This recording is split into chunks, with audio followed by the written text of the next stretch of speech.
Aqui está. Vou mostrar mais uma vez aí conforme eu estou fazendo. Colocando a massa no local. Como vocês podem ver, já está tudo aí, certo? Essa massa tem piso sobre piso, cimento e cola, piso sobre piso, areia e cimento, certo?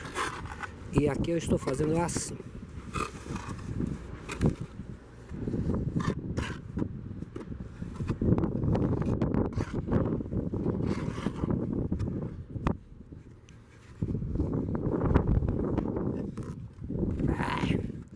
Pendurada, né? Ela fica se mexendo.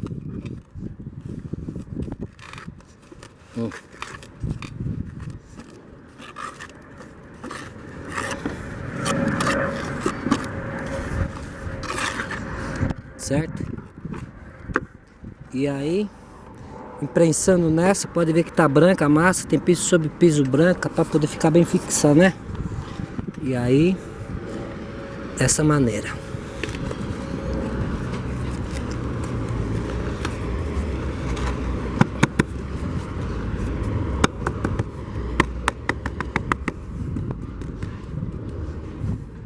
Certo? E assim vamos colocar até a ponta lá. Obrigado. Deu sim? Inscreva-se no nosso